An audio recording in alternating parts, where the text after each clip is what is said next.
Welcome. I'm Harmony Slater, your host of the Finding Harmony podcast. Over the past 20 years, I've taught thousands of yoga teachers and students to explore the intersection between ancient wisdom and modern everyday life, using mind-body practices to heal, awaken, and manifest their dreams from the inside out. This podcast is a sanctuary for those feeling overwhelmed by life's challenges. Are you ready to jump in and discover how these challenges aren't actually in the way, but are the way to finding harmony? Let's invite the magic back in. Hi, welcome to the Finding Harmony podcast. I'm so happy you're here. Merry Christmas. Has it been merry? It's been sad, hasn't it? Well, it's been a difficult year for many of us, but it is a joyful time of year, and I want to just For what? be thankful for all of our listeners for being a part of our Finding Harmony family. Without you out there listening, Toxamic. we would not be here entertaining ourselves. So thank you for being with us and tuning in. And Toxamic is thank you in Swedish. You're learning thank you in Gaelic. yeah, Irish. Irish. I think it's Gaelic, but I'm not 100%. Shlán. Shlán. Oh, no, that's good. Long to you. No. Shlán means goodbye, actually. Oh, shlon. Oh, Thank you is leduhol. I think. Lederhosen. Oh, no, maybe that's please. I'm Oh. getting confused. Grandma. Yeah. What was that one? Go rav ma agat. You're really getting closer to your kind of Gaelic, witchy center. That's my goal, is I really want to up-level my Celtic And anyone can be connection. Celtic. If there's anything that we've learned about Celtic history, and is that you only have to identify as Celtic to be Celtic. It's a bit like how I identify as Jewish. Yeah, you're Jewish. You're Celtic-ish. I'm Celtic-ish for sure. Well, probably more Celtic than I am. I think I'm definitely Celtic. Cheers Cheers. to the end of the year, to a total loss, Yeah. So a negative. we have a special episode, though, because this is an episode where we've included bits of stories and reflections that have been called in from our friends, conversations that we've had with them, or that they've just called in to speak about memories and stories with three of the giants that we've lost this year in our Ashtanga Yoga community. It's as a whole, it is, to me, is a signifier of what we've lost. And there's generations of loss in Nancy and Rolf and Sharath.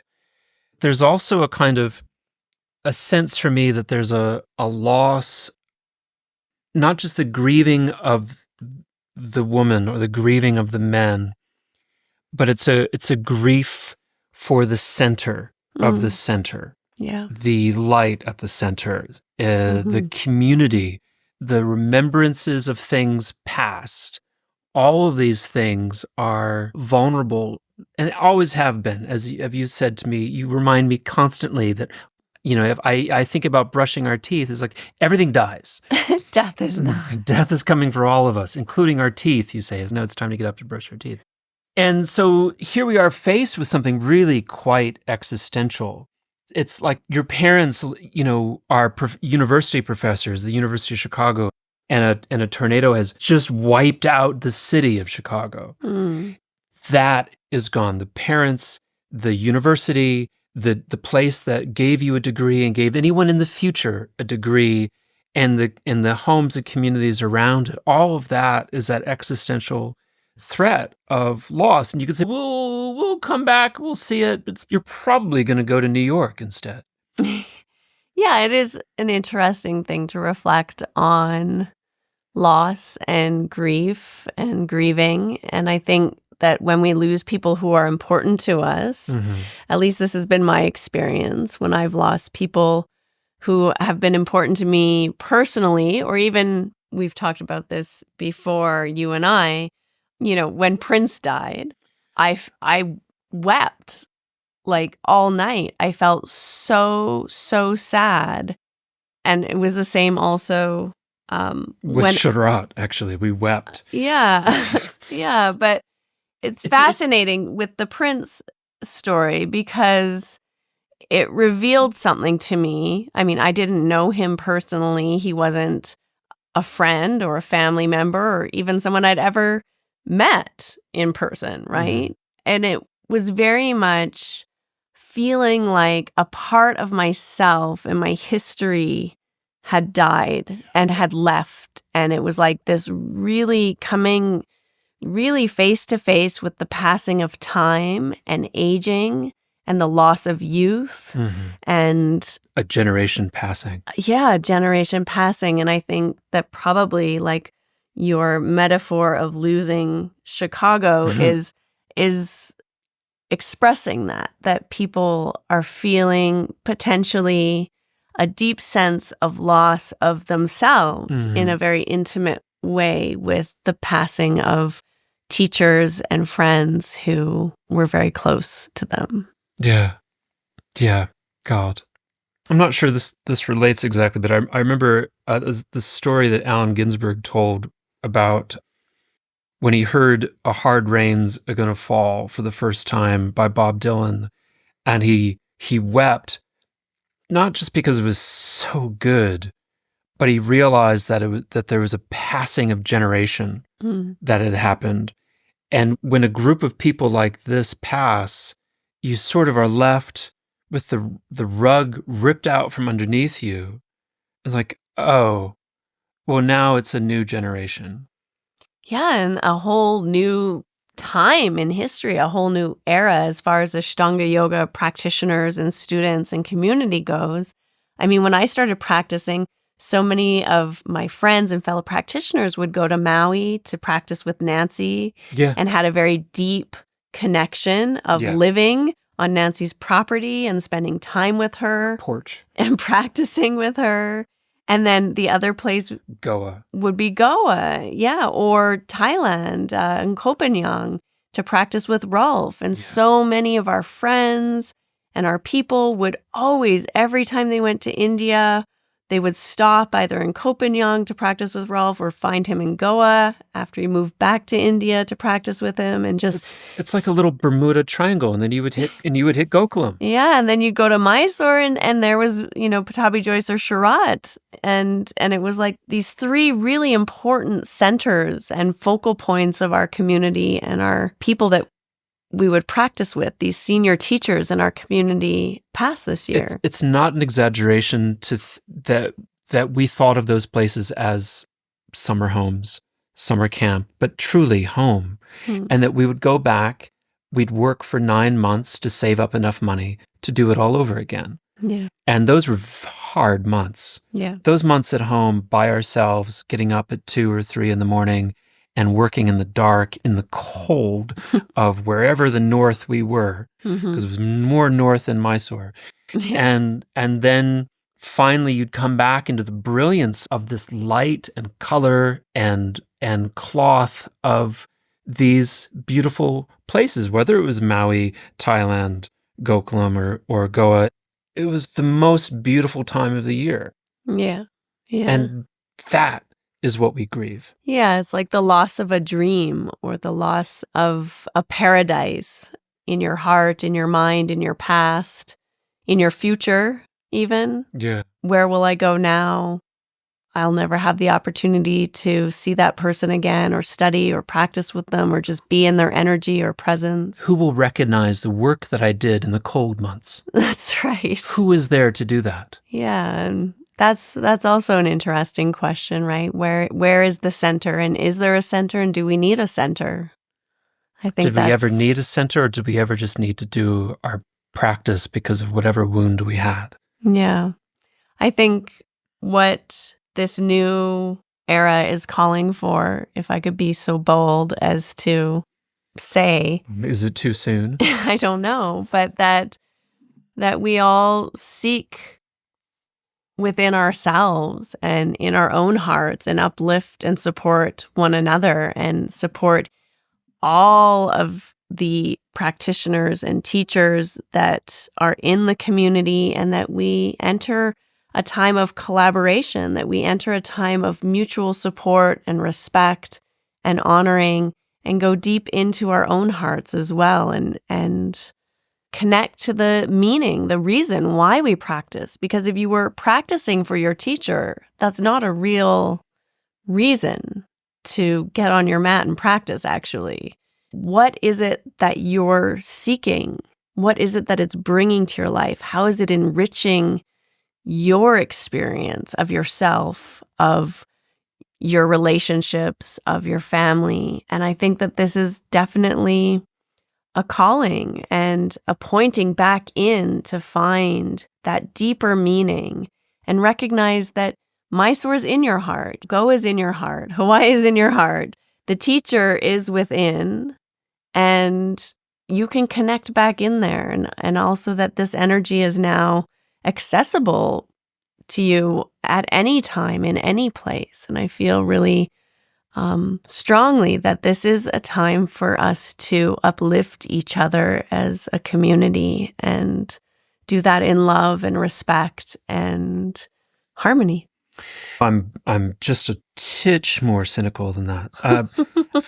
For me, I think about the collapse of this architecture, and I think about then so many hundreds of practitioners that I've known throughout the world who are nameless in say registration, but they have their own significant presence in the world.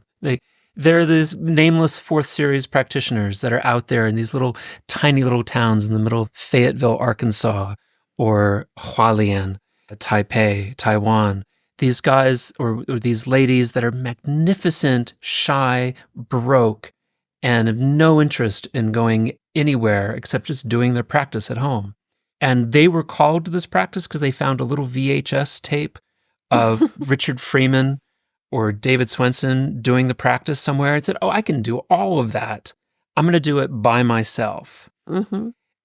And they just kept doing that. Yeah, and they're still doing it, and actually. They're still doing it. I've met many of them. Yeah, they're still doing it. Yeah. And there's a lonesome...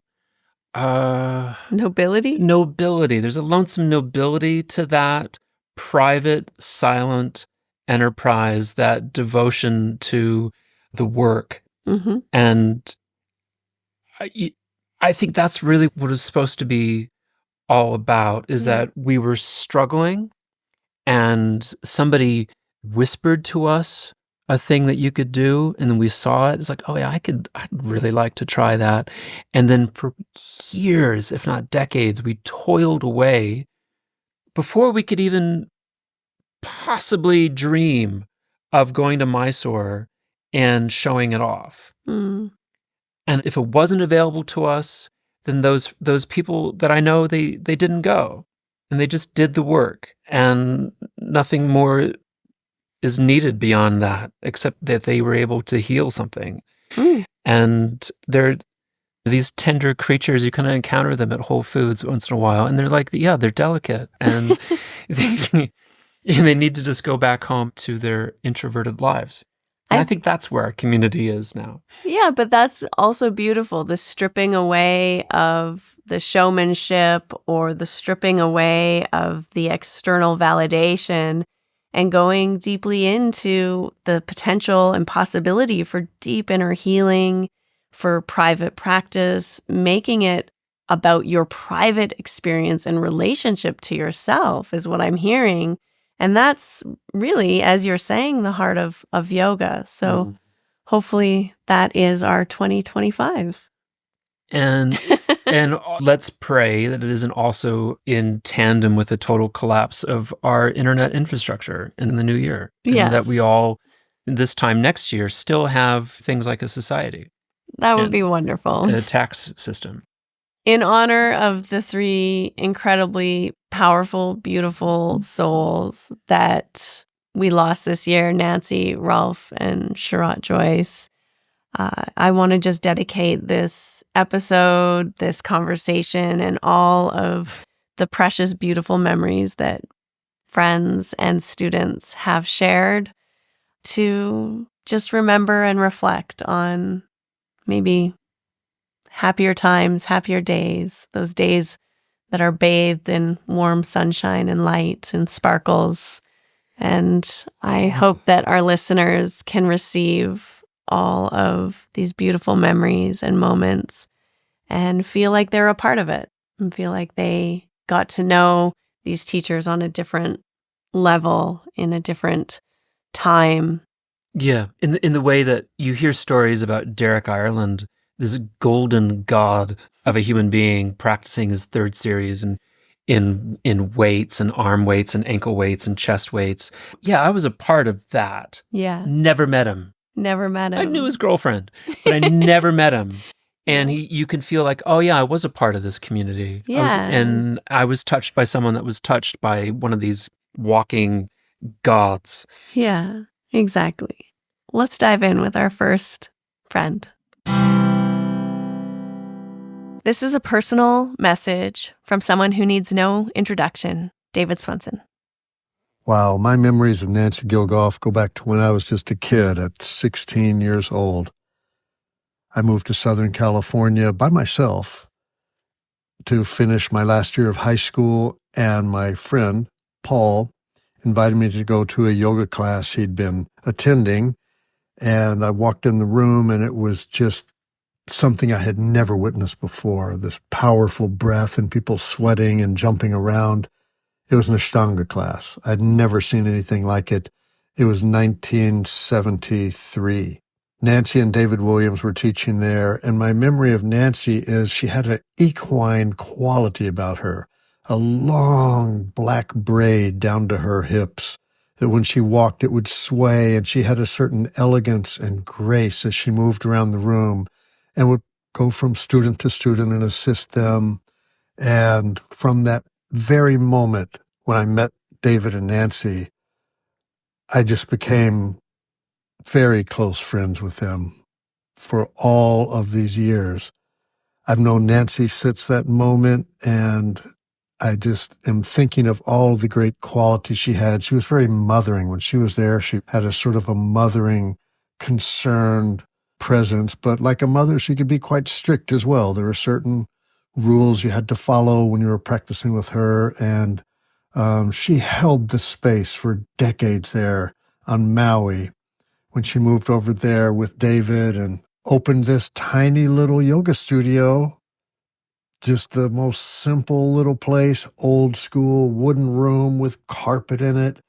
And she never advertised because Pattabhi Jois said you should not advertise. So instead, there was a sign out front on the road that says organic tomatoes, because it's actually a tomato farm, and a little wooden building there with a small parking lot around it and a toilet, and that's it. Nothing fancy, no retail space or anything like that. But she held the space in there for decades, over 30 years, consistently teaching Ashtanga Yoga to all that came. It was a special place, and I remember in recent years, I'm now 68, and so in my 60s, one day I was on Maui where my wife Shelley and I have a property on Maui, and since we lived there as well, we started seeing much more of Nancy, and I would go to her classes occasionally. And honestly, I'm just happy to go in that room, be with some other people, do a practice, do some primary series, and life is good. Well, there's people at all different phases of their life and their practice, and one day I was in there doing my simple little practice, and a young man, probably 20, if even 20, is learning some of the most intense postures of advanced series, one of which we place our legs in lotus, lift the knees up onto your chest so just your bum is on the floor. Take your arms in front of your knees so the knees are up in your armpits while you're in lotus. Place the hands on the floor in front and then lift up to a handstand from there. So he's trying to learn this, and I'm over there in some simple primary series posture across the way. And Nancy, just out of the blue, looks over at me and says, "Hey, David, show him how to do that." And now I didn't know what to say. First of all, I hadn't done it in probably 25 years or something, but all eyes were upon me, and I did not want to disappoint Nancy, who was my teacher, so I put my legs in lotus and slipped my knees up into my armpits and got my hands into position, and by some magic power from God or something, I did the posture. My bum went up in the air, and then my legs came up, and I lifted all the way to a handstand. After class, I went to Nancy and said, "Oh my God, Nancy, I have not done that posture in 25 or 30 years. And she looked at me and smiled and said, "Oh, David, I am so sorry. I didn't mean to put you on the spot. But when I look at you, I still think of you as that 16-year-old kid with the long blonde hair down to your waist that came into that class in Encinitas." We laughed and laughed, and I said, "Nancy, I still think of myself like that as well, but my body knows better." So that was a funny moment. Oh my God, Nancy, I miss you. I love you so much. And she is the senior female practitioner of Ashtanga Yoga on this planet, second only to Pattabhi Jois's daughter, Saraswati. It is a great loss that Nancy has passed, but we all have deep, wonderful, and fond memories of her, and her students carry on her legacy, and she will continue to shine on through all the people that she touched with her loving and kind heart. Nancy, I miss you. Oh, Nancy, Nancy, Nancy. Thank you for all that you gave, not only to me, but the entire world of yoga.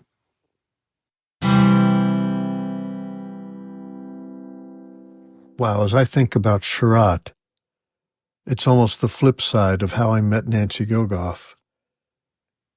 When I met Nancy, I was the kid, but when I met Sharath, he was just a child, actually, even younger than when I had met Nancy. Sharath was 6 years old when I met him in Mysore in 1977. And he was a little shy and slightly uncertain, but wide-eyed and curious. And he wasn't doing yoga at that time, and I was there working with his granddad, pushing through advanced series.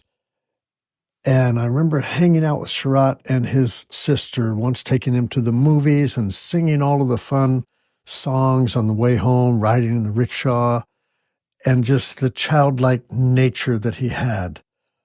Of course, then I didn't see him for a few years, and once I saw him again, he was deep into the yoga and practicing hard, and then he began touring with his grandfather and helping him teaching, and then gradually took over more and more responsibility, and I watched him grow from that shy little boy into a serious and dedicated practitioner of Ashtanga Yoga, and ultimately he grew into a very prominent teacher with students that looked up to him and were inspired by him all over the world. And it's wild to think back on that child that he was when I met him, and then to see him grow into this powerful figure. But he still did have a childlike heart. And that was the beauty of it. When you got him away from the yoga and all of the people that were looking for something from him, he was still in some ways that little boy. My wife, Shelley, became very close with him, and we know all of his children from the time they were born and spending time with them. And they became part of our experience, not only in yoga, but it felt like a kind of family. Another fond memory I have of Sharath is when I returned to Mysore, and it was in the late 90s. And by this time, he was full on into the yoga room, teaching with his grandfather, and he was doing other little things on the side. And he took me to the prison in Mysore, and that was the only place that you could get cotton yoga mats. They were made by prisoners. They were this wonderful blue color. And I rode on the back of his little motor scooter over to the prison, and we went in and spoke, and they all knew him there because he had been buying mats from them. And we purchased, I don't know, as many mats as we could that day, these wonderful blue, very thin prison mats, we called them. And those were the yoga mats at that time. Now, of course, it's evolved, and there's all kind of different mat options, but that was the most special mats we had at that time, officially made for yoga. I think the prisoners might have actually just used them to sleep on, but they were the perfect size for yoga mats. From that, of course, Sharath grew into having all kind of different products and things, but those simple early memories I have a great fondness for, and it just makes me smile thinking back on those times. It's the simple things. He loved tigers. Oh my gosh. We went out to a tiger sanctuary once, and I don't think we saw one that day, but just the thought that we might see one would get him excited and wide-eyed. And of course, he loved photography too, and he had great cameras, and he was always on the lookout. And just, he had these eyes that were piercing, and he was just looked deep into the forest, hoping to see a glimpse of a tiger, and it would just light him up to see a tiger. And he loved to be in nature and to breathe fresh air and to see the wondrous aspects of nature and the animals. And in a way, it's amazing that when he passed, he was out there in nature and on a hike. And it's just so sad that it happened so suddenly. And it's wrenching to the heart of everyone that knew him. But at the same time, I suppose if I remove my selfish feelings of loss from it, I can feel good that he was surrounded by people that loved him, and he was out in nature hiking and doing something that he loved, and having just taught a yoga class that morning. So in many ways, his passing was beautiful, though extremely sad for all of those of us that no longer have his physical presence to comfort us. But we do have memories of all of these fond and beautiful moments we spent with Sharath. We miss you, Sharath. Thank you. This is a personal message from Emma O'Neill. My name is Emma O'Neill. I've been asked by Harmony to share my memories of 3 legends within the Ashtanga world that we lost this year. My teachers, our guru, and my friends, Nancy Gilgoff, Rolf Naujokat, and Sharath Jois. I started practicing Ashtanga Yoga in Dublin, Ireland in 2000. I'm originally from Dublin, but I live in Canada, and I'd been living in Canada for a very, very long period of time. And I decided, it was right after university, that I was like, I need to do something with my life. I need to go and see the world. And I decided to go back to Ireland for a few months and kind of hang out. And I ended up there for 4 years, as you do. So I rocked up to UCD, the University College of Dublin gym, and it was an evening class. And I walked in and I crawled out. It was an Ashtanga class. I didn't know what had hit me. It was wild. And I just thought this was the best thing ever. Life was crazy, and I was going through a wild breakup, and I decided it was my time to leave Ireland. So I decided to do this massive trip around the world, and I booked a ticket to India. I had never been to India. I had no idea what it was about. But I got onto a plane, and I landed in Delhi in October of 2003. And I started this wild adventure. I traveled through India and I ended up in Goa, and I've always loved the beach. So I was like, I have found my place in India. This is where I'll hang out for a while. And Goa is very, very well known for yoga retreats. Even then, I had signed up to do a week-long workshop at Purple Valley with a very well-known teacher. And then I went to the first class and immediately thought, nope, the energy is not correct. So I asked Purple Valley if they would give me a refund, and they said there was no refunds. Now what am I going to do? I'm a backpacker. I don't have any money. And this was a chunk of change. And they said, well, if you're willing to stay in Goa for another week, we think that the next person coming to teach would be right up your alley. I decided, yes, I would stay. And the teacher was Nancy Gilgoff. Now, I hadn't a clue who she was. I was so green in the yoga world. I'd been teaching for a few years, but very, very isolated to the Irish community. And this was before the days of the internet. It wasn't a thing, really. And so I stayed, and I was invited to the pre-workshop dinner, and I met Vanessa Gilgoff, and we hit it off like a house on fire. And I saw Nancy moving through the room, but I was too intimidated to go and speak to her. So ended up just hanging out with Vanessa. We had a great time. And we ended up leaving the retreat center that night and went down to the beach and pulled an all-nighter, which probably was the case because Vanessa and I were constantly doing something that was going to get us into trouble. And we rocked up to the retreat the following day before the class started, and Vanessa brought me down to their room, and Nancy opened the door, and there was this tall, dark-haired woman standing with henna in her hair and tissue paper wrapped around her hairline, smoking a beady cigarette. And the first thing out of her mouth was, "Where the fuck were you two?" And I just started laughing. I was like, yep, there's my teacher. Found her. And from that point forward, I followed her around the place. At that point, it was December, and we were spending New Year's in Goa, which was awesome. And Nancy was on her way to Mysore. She hadn't been to Mysore for forever. Since she had Vanessa, she hadn't been back to India. And she asked me if I was going to Mysore, and I'd been told by everybody in Goa, don't go to Mysore, it's not worth it, you don't get adjustments, you don't get taught, all of this stuff. And Nancy asked me point blank, she was like, so you're teaching Ashtanga Yoga? I said, yes. She said, do you not think that it makes sense for you to at least meet the man who's given you your job? She had a way with words.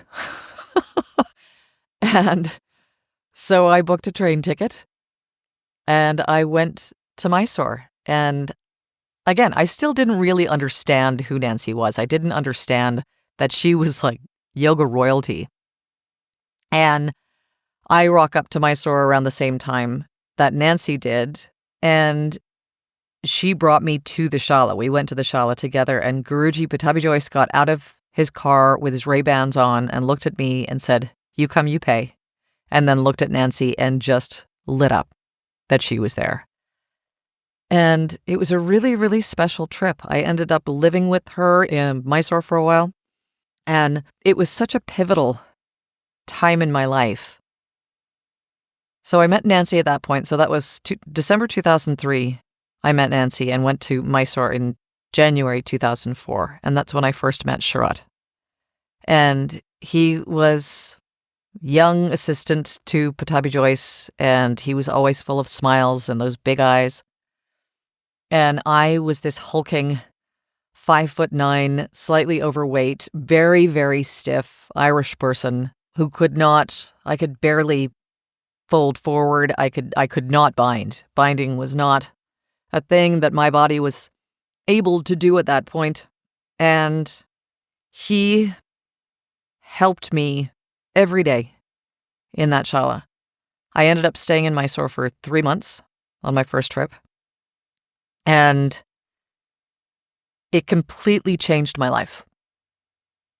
It is one of the most life-changing experiences, really, that I've ever had. It brought me back to India time and time and time and time again. I ended up going back to India, I think, 13 times between 2003 and 2016 to practice at the Shala and be in the community and be with my people.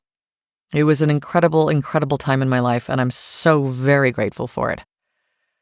So for 3 months, I worked with Sharath, at that point, I think Nancy had gone back to Maui, and I continued on my journey. My next stop was Thailand.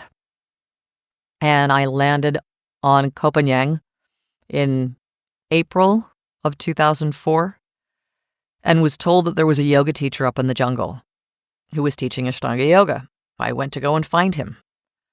And that's where I met Rolf Naujokat. And they had this beautiful open space in the jungles of Koh Phangan. And it's so funny, when Sharath passed, I went digging through a box of memories, and I ended up finding an entire photo album of Rolf adjusting me in every single posture. And again, big girl, a lot bigger than Rolf. And yet he was so patient, and he was so kind, and his teaching was so effective. There was a beautiful blend of many different lineages and paths coming together to make the Ashtanga practice even more magical. So I got to work with a lot of the original teachers, a lot of the original practitioners, the first Westerners that went to India and practiced with Sharath Jois. And I'm very, very lucky and very, very grateful that was my experience in all of this. I was in Australia for a year and a half, and then I went to New Zealand, and I was looking for the next spot because I didn't want to go back to Canada. I wasn't ready to go back. So Nancy invited me to come to Maui. And so I did. I was like, absolutely. And she invited me to stay at her home. And if you've ever been to Nancy's, she's upcountry. She's at the 16-mile marker on Maui and set in from the road. And there's the main house, and then a second house, and then there's a cabin. And then down in the gulch, there's a meditation hut. And she was so proud of herself because she had put down paving stone down the hill to the meditation hut because that's where I was going to be staying. And again, just an incredible time. Nancy was such a character. She was sharp as a tack. She was funny as hell. Incredibly gifted teacher. Energetically, she moved things through your body that you didn't even know were there. She knew when things were going on in your body just by looking at you. And I stayed on Maui for 6 months and practiced with her every day and learned an incredible amount from her. And just having that time, I will never forget spending all of that time living with her and Vanessa and Merritt. It used to be that because I would be the first person to see Nancy in the morning, if the door to her cabin was open, we were safe. Everything was going to be sunshine and roses. But if the door of her cabin was closed or shut slightly over, I would get to the house and be like, get out. We got to go. The door was closed because she may not have been in the best mood that day. It was family. We functioned as a dysfunctional family, and it was so much fun. So much fun. That time, again, it molded me, it shaped me into the yoga teacher that I am, into the person that I am. From there, I had the opportunity to go and teach in Taiwan. As a full-time yoga teacher, I was able to take a month off, like paid leave, and I would go to Mysore. And I would extend it so I had a month paid leave and a month vacation available. So I would take them both at the same time, and I would go to Mysore for a month or for 6 weeks, and then I would go to Goa to practice with Rolf. And with Rolf, we would spend every sunset. He would always be down at the beach for sunset, and he'd be followed by all of the dogs. The dogs loved him. We'd be followed by all of the dogs, and we would sit. And sometimes it was almost like he would give a little conference, and sometimes he would just be quiet. Every night, we went for sunset. And just sitting, he was such a simple man. Not simple, he was a yogi. He was not attached to things. He was not attached to the world. Material goods didn't interest him. He just wanted to practice yoga and rescue dogs and be a good person. And he was. And he was an intricate part of my India experience. Every time I went back to Mysore, I always went to Goa to practice with him. To be on the beach, obviously, but to practice with him and to practice with Marcy. When I was living in Ireland still, I was teaching yoga and I was also a body piercer. And I became known in Mysore as the body piercer because I was seeing people going and getting their noses pierced at the local hospital, and it was a train wreck. It was bad news bears. And Nancy had decided that she wanted to get her nose pierced. And I was like, well, I am piercing your nose. You are not getting your nose pierced at the hospital or by anybody here. And so I remember we went shopping to get her jewelry, and we went down to the gold section. She decided that she wanted a diamond. And what is it? She said something like, you know what? A man's not going to buy me one, so I'm going to buy my own damn diamond.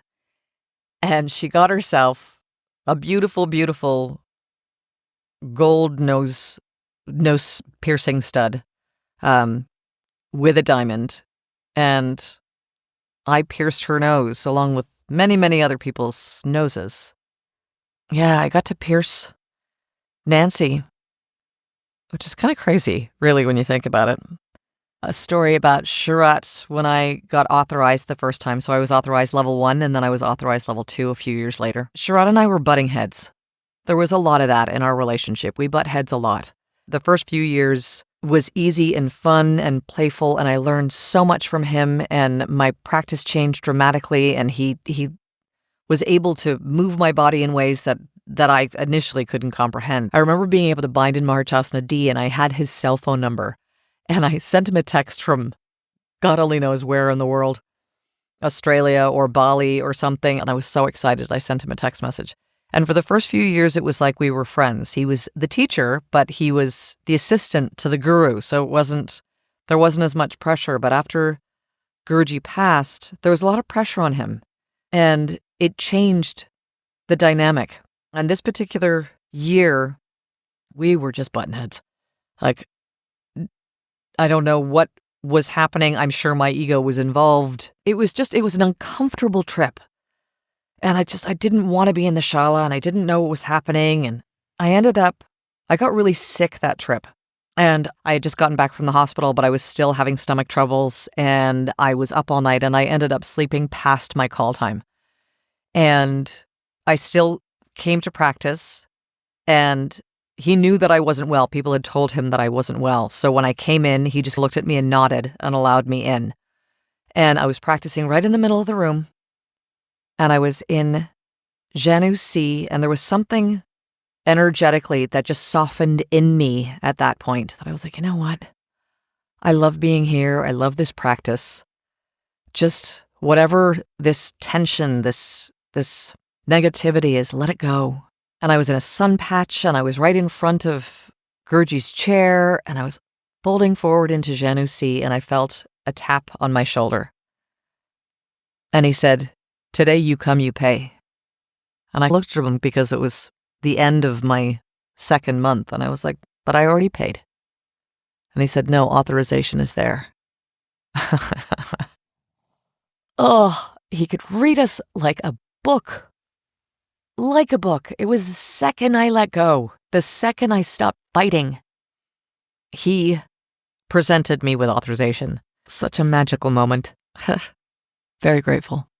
The adjustments that I do today still are things that I learned from Nancy, from Rolf, and from Sharath. I'm sure there's other people mixed in there somewhere, but they had the most impact on my life and on my practice. So then this year, in March, Nancy passed. And then in July, Rolf passed. And then in November, Sharath passed.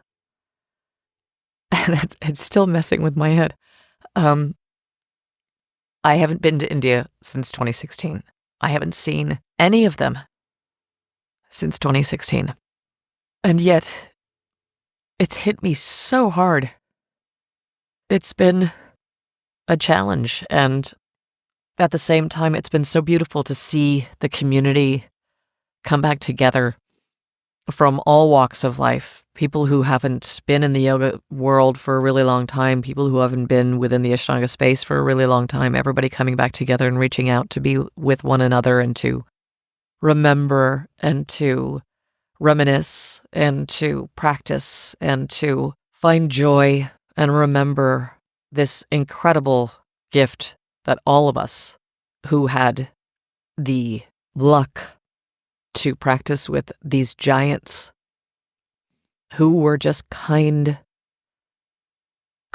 people who loved yoga and loved their students and loved the practice and just wanted to share this beautiful gift of Ashtanga Yoga. I will forever and ever be grateful for all of the years, all of the time, all of the conversations that I was blessed enough to be part of.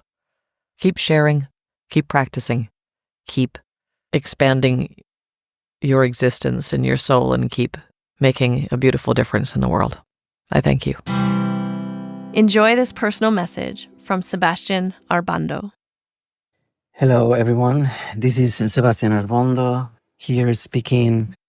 First of all, thanks Harmony for thinking about me to do a little remembering of Rolf Naujokat, he was my main Ashtanga teacher for many, many years.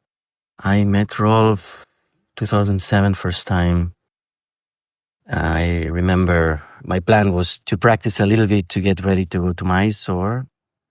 And the first time I saw Rolf, I was lucky enough to contact him through his wife, and they had a little place to rent under their house. And the first meeting with Rolf was magic, was something incredible. I remember him, Rolf was a little guy, and he was always with the same tight pants, with his stick, with a pack of dogs following him around.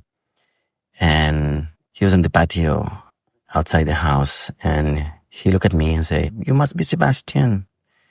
Thanks for coming. And his eyes were so pure. His face was so clear. You could see through him. And he gave me this amazing hug with his chest open, with this big smile, pure. And that moment, I fall in love with what he represented. That moment, I was like, yeah, that's my teacher. And I didn't even practice with him. Of course, practice was really good.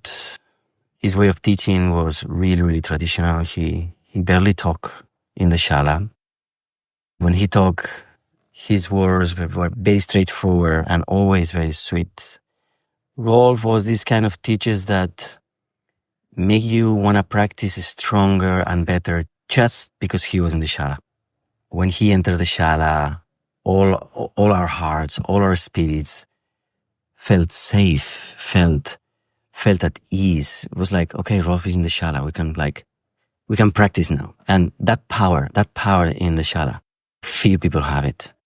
Rolf was gifted with that. I don't know if you know about Rolf's history, but he was a true sage, true yogi. He lived in India many, many years. He left his hometown when he was very young. He became a yogi. He wandered through the temples of India. And all this experience he had was showing all the time, every minute of his life. Rolf is the only person I know that he never raised the voice. He never got aggressive. He never got angry, at least in the shala. That was where I always see him. And he held this little community we had in Goa with this serenity that he has, this humbleness that was very characteristic of him. He was an amazing practitioner. His practice was incredible. He practiced, I think, around 19 years with Patabi Jois in Mysore, and sometimes he spent 6 months there. So he really, really had this system really engraved in him. He was one of the most faithful practitioners I've ever met. He was practicing in the shala before us every single day. He never missed practice. He wake up at 2:30, did his practice, then have his tea, then have his little pranayama. And some of us, we went to the shala very early sometimes, could see him practicing a little bit or doing his pranayama. And that's the thing that the most valuable lesson that he gave me is that, I think, is just practice, just do the thing, just be consistent, and things will come, and don't expect nothing. He seemed to do the things, to do the practice just for the sake of doing. So it's been super hard for me this year. Many reasons, but biggest is losing Rolf, because I didn't see him since COVID. Like many of us didn't travel anymore since COVID because we got caught up in other things. But in the back of my head, it was like, okay, next year I go to Rolf, or next season I go to Rolf. And knowing he's not there anymore, it's super tough, you know. We need to keep going and find the new ways. Be sincere with our paths, and things will unfold. No fear ever. Just we keep going. Have many stories about Rolf. The most strong one I will share is one day, it was 2008. My parents both had passed away 2 years prior. It was my second season with Rolf. I never told him my parents passed away, you know.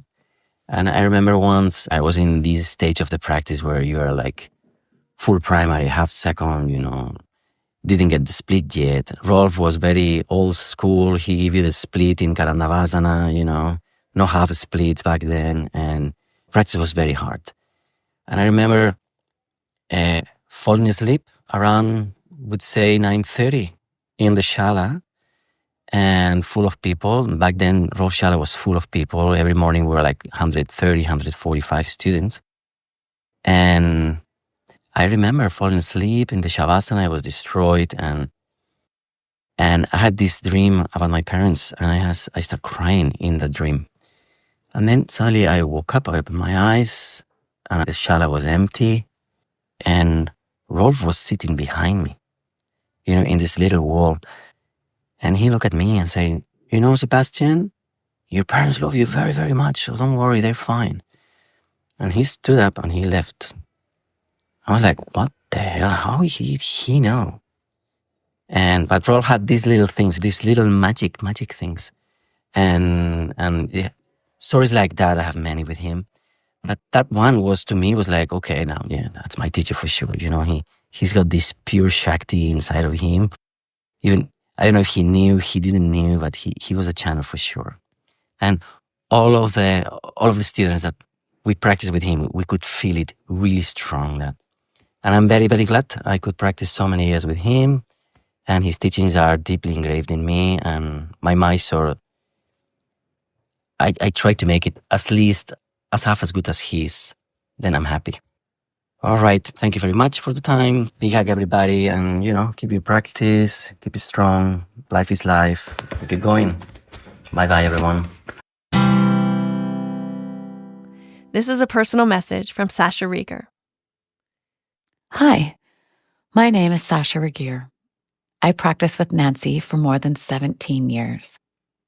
Nancy was a gift in my life, an incredible gift. I found her when a trip to India didn't pan out. Oh, how the universe provides. I reverted to study with David Williams, Nancy's former partner from many moons ago.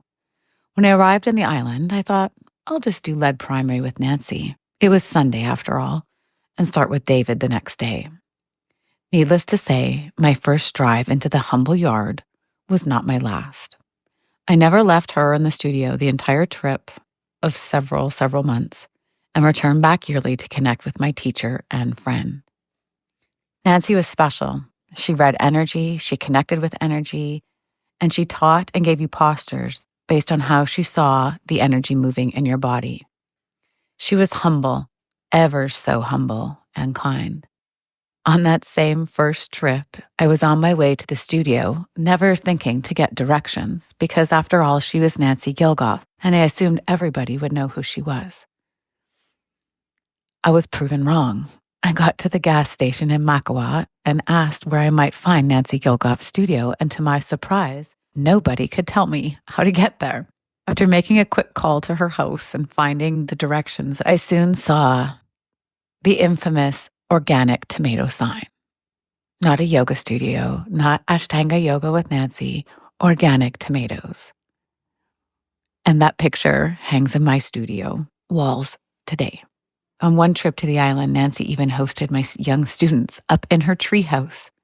It was very, very high up. They'd trudged pillows and blankets, and she hosted these young gals in a remarkable, life-changing experience.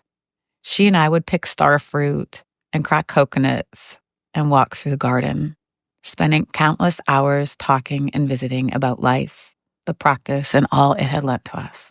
Nancy was also prudent on teaching the way she was taught, as Guruji taught her, and she never deviated from that.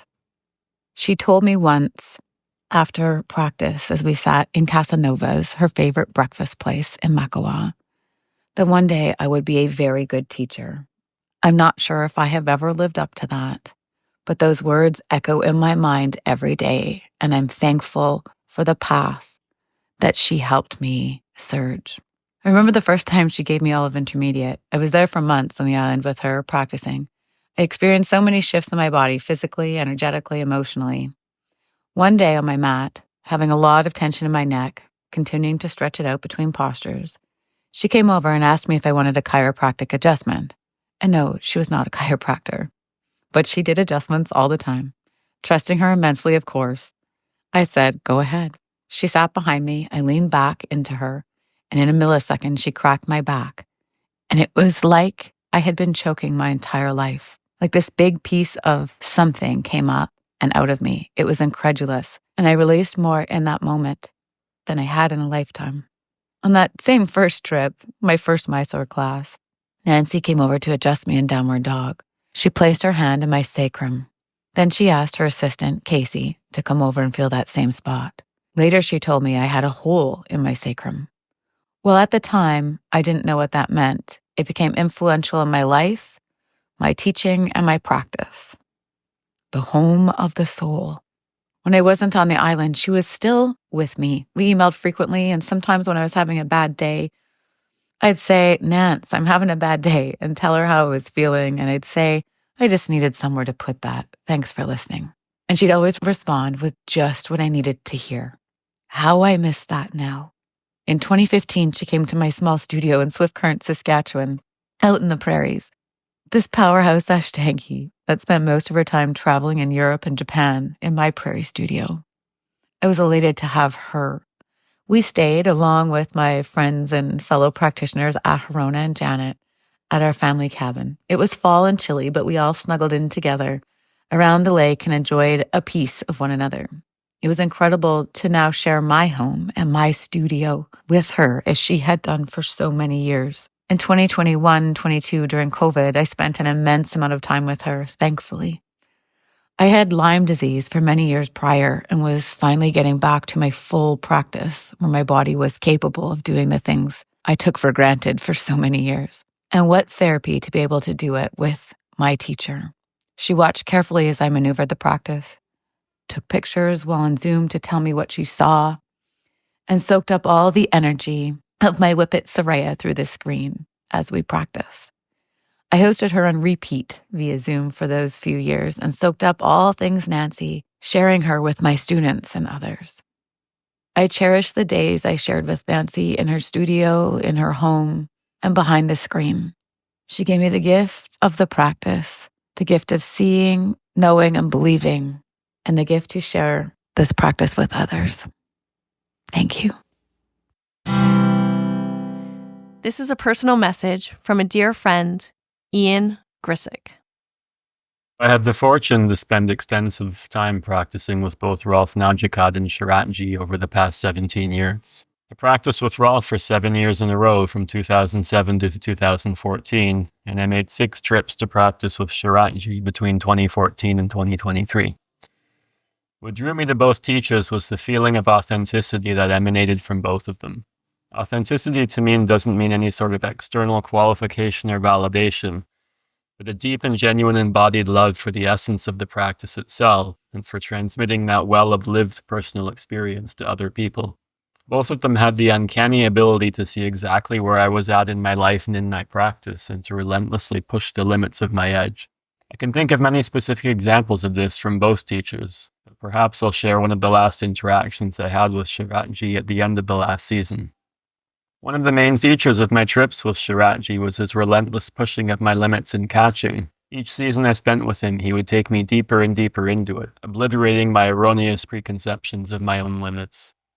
My final 2 trips with him, and especially the last one, he was consistently putting my hands above my kneecaps, something I previously had never dreamed possible. The memory I'm thinking of occurred in the final lead intermediate class of the 2023 season. At the end of the lead intermediate classes, after we completed 3 drop bags, he would walk around and do catching with each student one by one. I would always position myself on the right side of the front row for lead intermediate because he usually started the catching process there. And I always preferred to be one of the first people because it's easier for me when I'm still warm from my drop bags, and I wouldn't have to wait around getting cold and stiff. On this final lead class of the season, I did my first drop back and saw him walking to my side of the room. Oh good, I thought, I'll be one of the first ones. As I did my second drop back, he came towards me and was already getting very much into my personal space.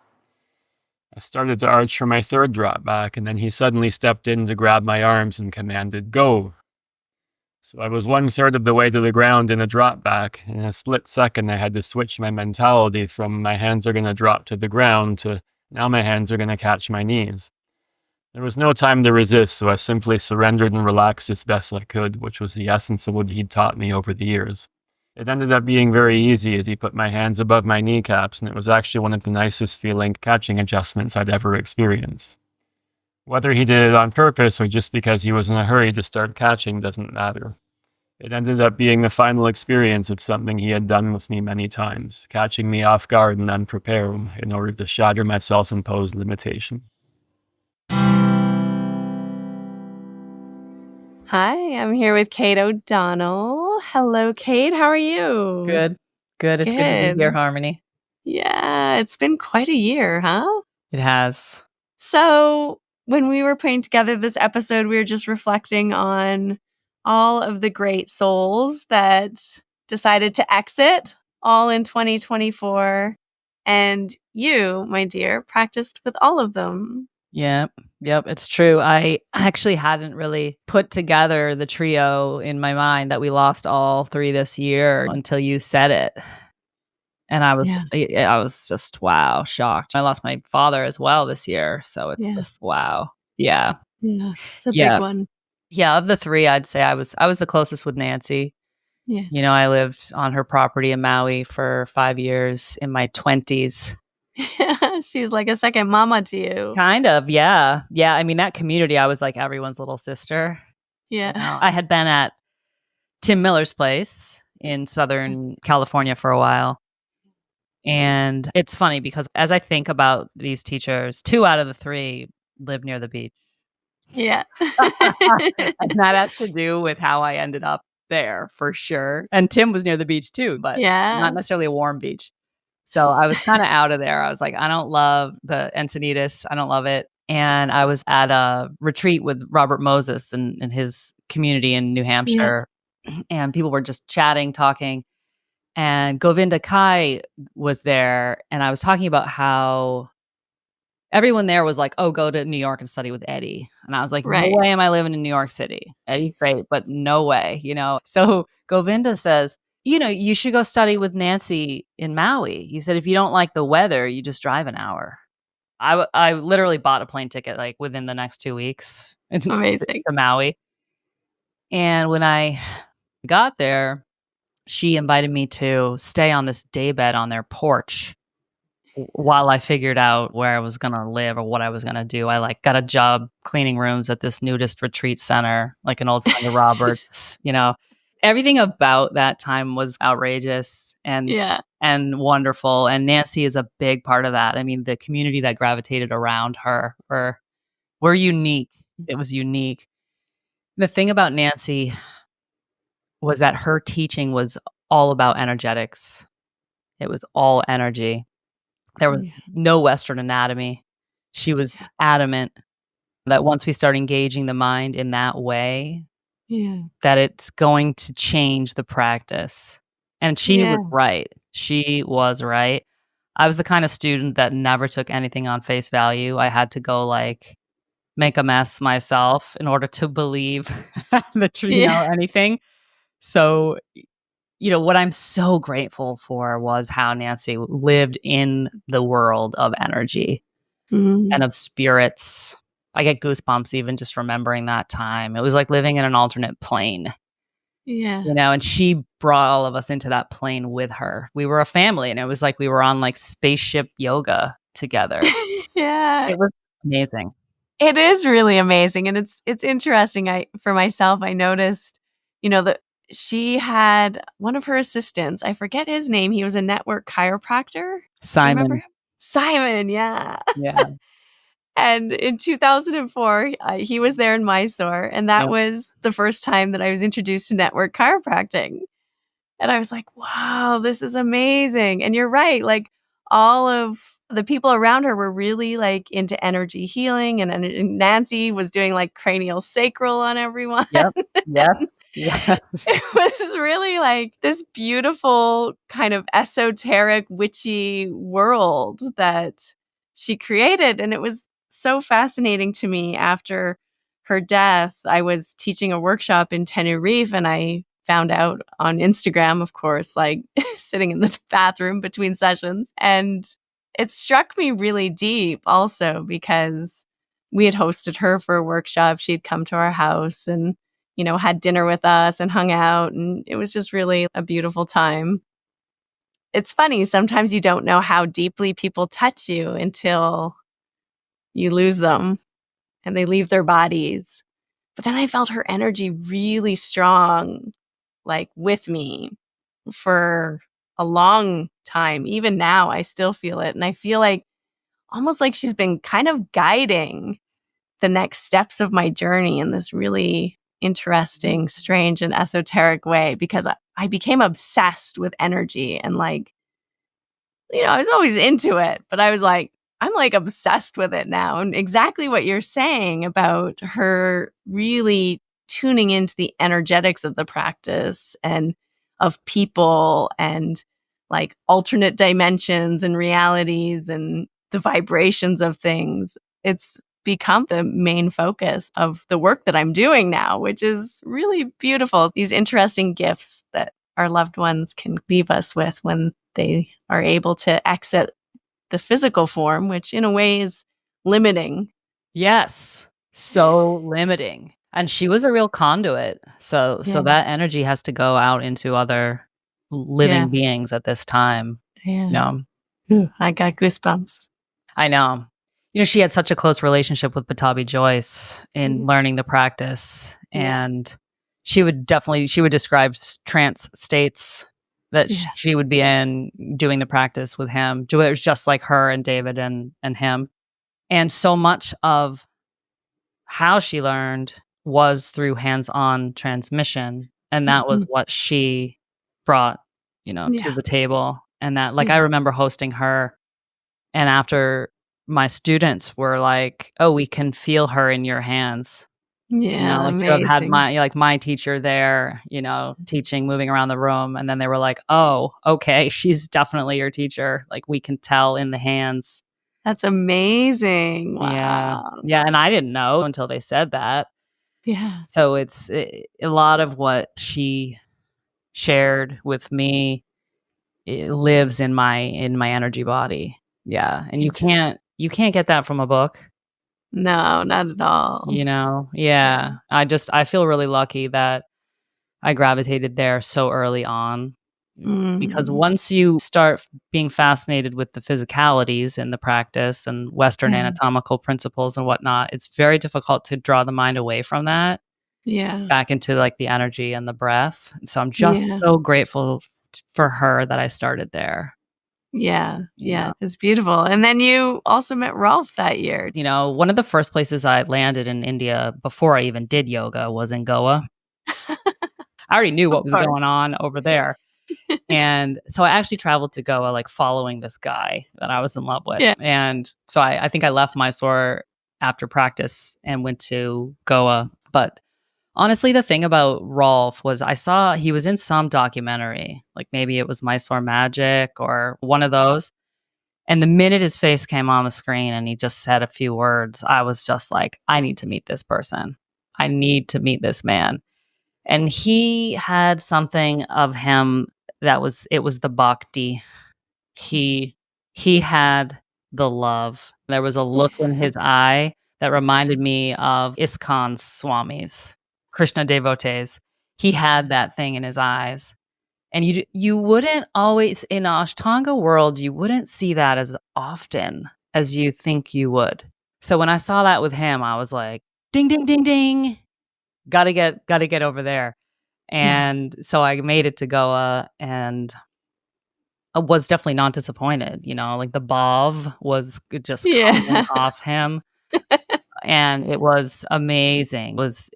He just it felt like he had figured something out about how to be happy and loving in this world. Yeah. And at the same time, he could be very stern, which I think that dichotomy is just fabulous. I think that's the best. Yeah. And that surprised me about him was every now and then he would just haul off and what the hell are you doing? And it was like, oh my God, because he was usually like Mr. Teddy Bear kind of sweet. Yeah. So that was very special about him. And I felt like his room and the community around him was like, it was this old school, like expat India vibe. That was how my first trip to India when I was in college was that. Wow. I was not doing yoga. I was just traveling around India. So there was a lot of that kind of spiritual seeking scene, people you end up traveling in India instead of going to Paris or something because you're looking for something. Yeah. So it had this kind of really Mad Max vibe and like the cruising around on scooters after practice, like going on the ferry to the northern beaches. So it was great in that way. As a young person, for me, it was great. And then practice-wise, there was just something, I mean, you could work so hard, but also just be in the bhav the whole time. Yeah. There was always just so much like laughter and love and everything had this flavor of, again, I think of like Electric Kool-Aid Acid Test and the Ken Kesey crowd, it had like, I remember one time I was there over New Year's. Yeah. And I have very little experience with psychedelics. I don't do it often, but I did that night. And I went to practice the next day. And there was like 4 people there instead of 50, Yeah. And Rolf was like, and I was like, the drugs were still in my system, Yeah. Rolf was just like, you made it. He's like, the serious ones are here today, Yeah. Great.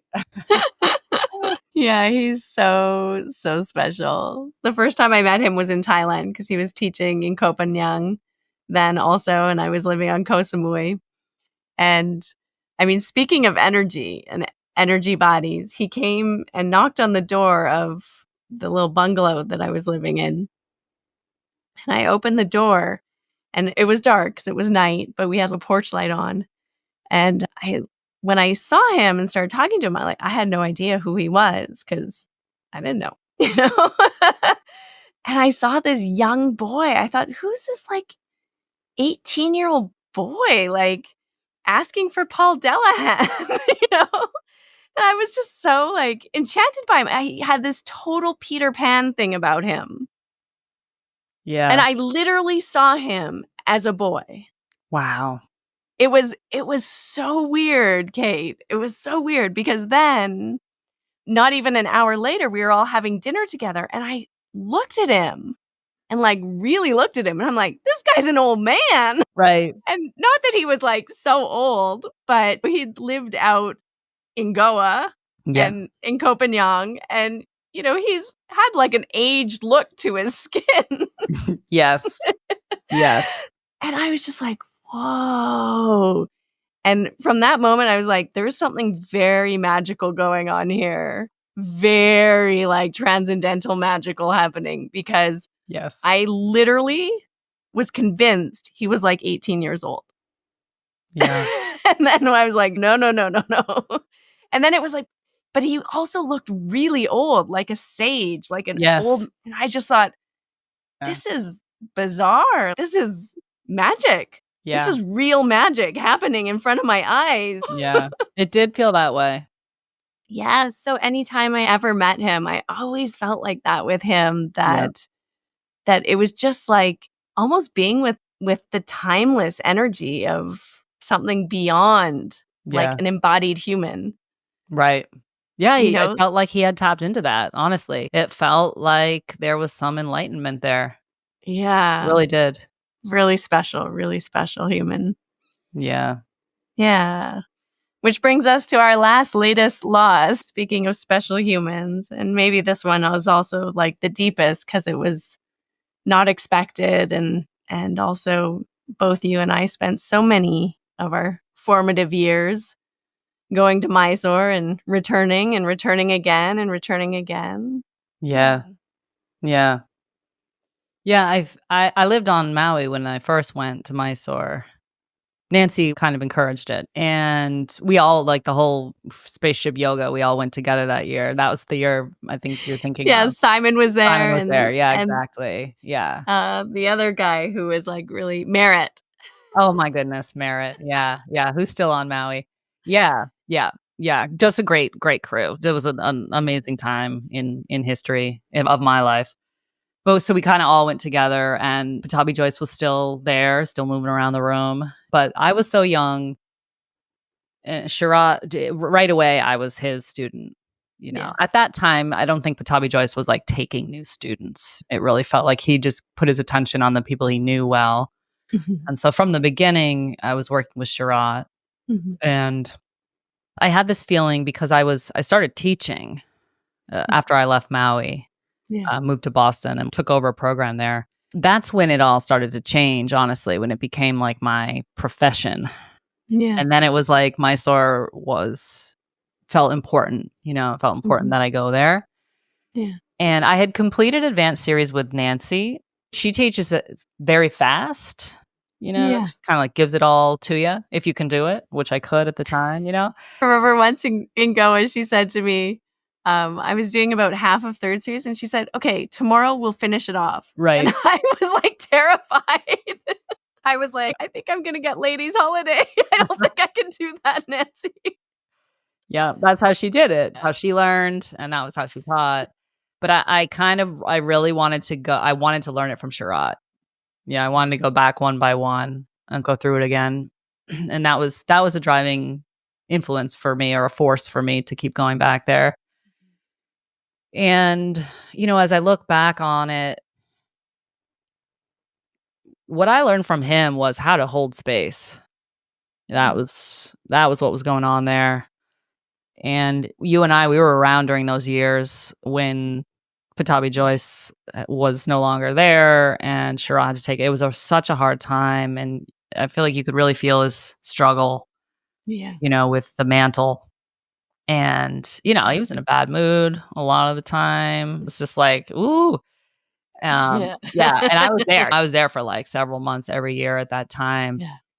And it was, I feel really lucky to have been there as he did that, as he took it over, and to see, it was such a sacrifice. Yeah. It was such a sacrifice that he made to do that. But who else was going to do it? Yeah. And I will always be so grateful that he didn't have to do it. Yeah. And he did. Yeah. And he held that thing together for all of us.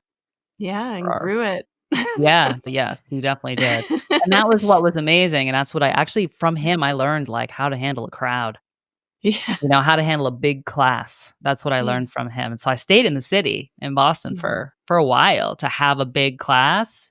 Yeah. And just really get to do that. And there's a mastery that he had of being able to, he was so like mentally sharp. Yeah.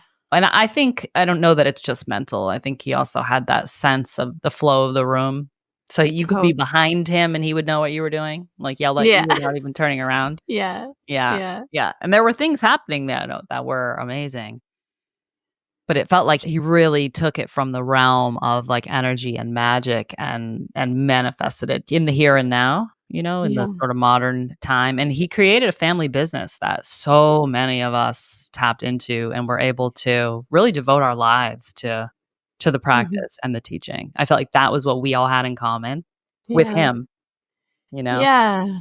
Yeah. I love that you bring that up. And I think there was something really special to being the in-betweeners as we were crossing that bridge, like with Sharath, between really Guruji holding that place of supremacy into Sharath's full acceptance, which, as you say, took a few years actually, and was not always easy or welcomed from his perspective. I think there was a lot of I think his own grief and his own admitted depression at losing his grandfather and his teacher, and then also a lot of resistance about whether he really wanted to be there. I think, like, whether it was something that was being forced on him or whether it was his choice, and were we all trying to make him into something he wasn't? And I think there was a lot of inner conflict and struggle going on during those times that, in a unique way,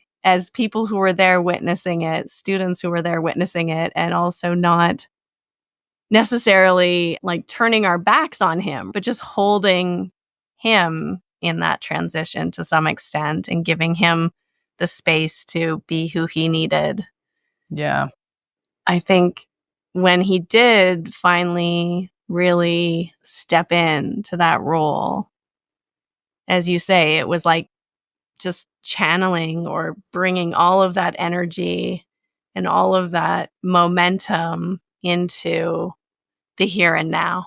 Yeah, exactly. He did it, he did it. He rode the tiger. It's such an intense discipline that he had to have in his life, and I think the only reason it worked is because he truly did love it. He loved teaching, and he loved being in states of yoga. That was real for him. Like, he had been there. He'd be like, I remember one time he was talking about doing pranayama, and he was like, oh, that feeling after practice where you feel like you could sit there forever. And he looked around the room and he was like totally lit up by that. Like, you guys know what I mean, right? Like, that's the So feeling. beautiful. Yeah. So it was like, he knew states of yoga, he knows what it is and he knows what it isn't. He knows when it's there and he knows when it's not there. Once things settled down, the couple of years that were hard, he just loved it. Yeah. Once everything was rolling and he was doing it the way he wanted to be doing it, it was happy. I mean, there was nothing he loved more than like having a laugh. I know. Like with assistants and students, and like keeping it light, even though it was so intense. Yeah. Yeah. And that was something that always surprised me too, actually, is the year I assisted with him 2 years. And one of the years I was in the last shift. And so you get all the new people coming in. And I was practicing in the first shift. Then I'd go to home, have a bite to eat, see my kid, say hi, hug him, and then go assist. And it was just so amazing to me that he had as much energy and presence, and almost more, like just so much love for teaching the new students. It was so beautiful. More love for teaching the new students, I'd say, than the old ones. Yeah, totally. He was so kind with them and funny and sometimes strict, for sure. His like, who's teaching you this, but really there, like really, he had a special gift, I think, of making each student, I mean, maybe not every single person, but like everyone felt really seen by him and felt really like a special connection, I think. Mm-hmm. Yeah. And that is a gift. Like, you have to really be present to have that type of connection with people where everyone's feeling like you're with them. Like, when you're with them, you're with them. Right. And so many people. Yeah. And so many people. So Yeah. many people. Yeah. And to sustain that for like 4 or 5 hours of teaching at a time, it's a lot, right? Yep. It's so much. And he was an inspiration in that way because it's hard work being a Mysore teacher. It's really hard work. Yeah. Yeah. Not just physically, but like also mentally Oh, and all the ways. emotionally as well. All the ways. All the ways. Energetically. Yeah. Yeah. All of those things are going on in there. And so he was the, I think about it now. I'm like, what's going to happen? Yeah. Because he was the page that everything was written on. He really was. Yeah. Yeah. Yeah. I feel really lucky, at the time that we had. Yeah. Me And too. I know the Ashtanga is going to it's going to go keep rolling along, in some way, but it'll be different. Yeah. It will be different, of course. Yeah. The next evolution. Yeah. I know. And maybe in the same way, like, I don't know, all these energies that get freed from physical form, I really do feel like they get to be more powerful and more present and more all pervasive and more easily connected to and tapped into because they lose the physicality of it all. They get to be in all places at all times. Whenever you want to connect to it, you can easily because it's not so limited by physical form anymore. Maybe there's some magic in what's happening. I like that. Yeah. I like that a lot, Harmony. That's a great way to think about it. When I was thinking about these three, I was like, it's so interesting to me that we had like Nancy as one of the first female students of Patabi Jois, right? Yeah. And Rolf really is kind of a middle-ish student. Yes. I remember he told me once that the first year he came to Mysore was the first year Sharath started assisting Patabi Jois. And then, as you say, like really like the last true student of Patabi Jois and the page that it was all written on and the one carrying it forward into the future in that way. And I don't know, it's an interesting trio of energies that are now merging, maybe uniting forces. I hope so. Yeah. And living through us, like you talked about Yeah. the Nancy and the energy, Yeah. Yeah. Yeah. I like to think of it that way. That which they were sharing is it's still being shared. Yeah. Still moving with us. Yeah. Hopefully, like erasing some of the limitations or the limiting beliefs around needing to be like this person's student and not this person's student, and some of those kind of petty disagreements that were manifested can just dissolve into the energy and the ether, and we can all just find each other again. Yeah. I appreciate this opportunity to talk about them. It's really helpful. Thank you. Thank you for coming on and sharing your memories and your stories. It was beautiful. Yeah. Thank you. So as we come to the end of this Christmas Eve episode, I just want to take a moment to express my deepest gratitude to you. Thank you for being here, for making this journey so special, for listening. It's because of you that we're inspired to show up week after week. And whether you're preparing for tomorrow's festivities, maybe wrapping some final presents, or simply taking some quiet moments to yourself, just know that you are deeply loved and you are a cherished part of the Finding Harmony family. And it is our deepest wish that this evening brings you peace and joy, and that you feel connected with those you hold dear, and that you just cherish these moments with your loved ones. I know it gets stressful sometimes at Christmas, and just really cherish the moments, hold those you love a little closer, slow it down, and just really take time to notice, to be with those simple, magical moments that just pass by, the ordinary things that we take for granted every year, because ultimately those are the moments that we hold in our heart, those ordinary, magical moments, the look in someone's eyes, the smile, the feeling we get when we're with the people we love. So just take a moment to really allow yourself to soak it all in, really be with the juiciness of life, and keep nurturing yourself through the beautiful rituals that bring more meaning to your days. And thank you for spending your Christmas Eve with us. Stay blessed, stay inspired, and have a truly magical holiday season. That's it. We've concluded another episode of the Finding Harmony podcast. I just want to thank you so much for doing the work that changes the world, starting with yourself. It truly does make a huge difference. Please make sure you have your automatic downloads turned on wherever you listen so you don't miss any of the upcoming episodes. I have so much more magic I can't wait to share with you. Lastly, if you're on Instagram, I love connecting and hearing from you. So come on over and say hello at Finding Harmony Podcast. And you can also come say hello to me personally at Harmony Slater Official. Thank you again for being here. I cannot wait to share more with you in our next episode.